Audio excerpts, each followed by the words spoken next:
Assalamualaikum, kembali lagi dengan saya Valenisa Rizky Kirana Putri.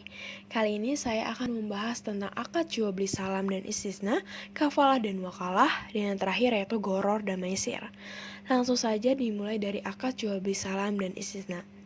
Kita pasti sering nih belanja sesuatu dengan memesannya di online shop. Nah, sama halnya dengan akad salam ini, di mana kita memesan suatu barang dengan spesifikasi yang telah ditentukan.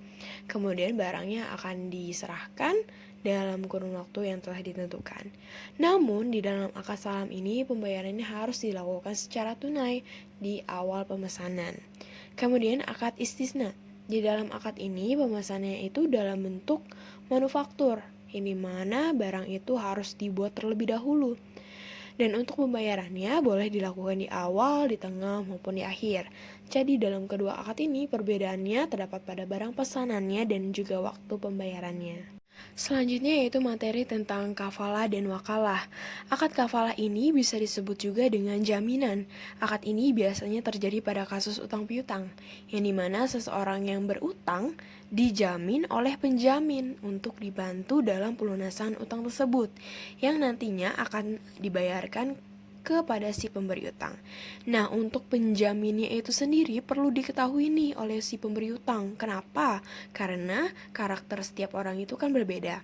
Ada yang ketika ditagih utang itu mudah untuk membayarnya, ada juga yang sulit. Kemudian wakalah. Akad ini dapat diartikan sebagai pelimpahan kekuasaan. Misalnya seseorang memberikan kuasanya kepada orang lain untuk melakukan wewenang dan tanggung jawab atas kuasa yang diberikan.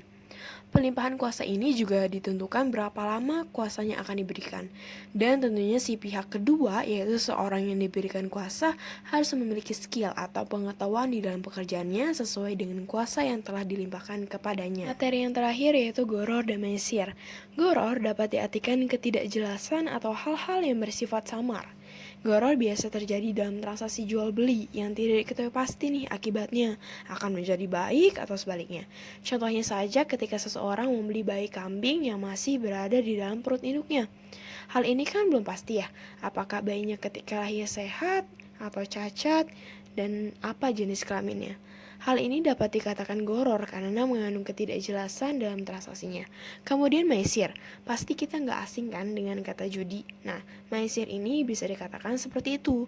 Maisir terjadi ketika seseorang mendapatkan keuntungan dengan jalan yang batil dan dapat merugikan orang banyak. Dan mungkin juga dapat merugikan dirinya sendiri di kemudian hari. Jadi, goror dan maisir sangat dilarang dalam syariat, dikarenakan akan menimbulkan kemudaratan bagi orang banyak. Sekian dari saya, wassalamualaikum.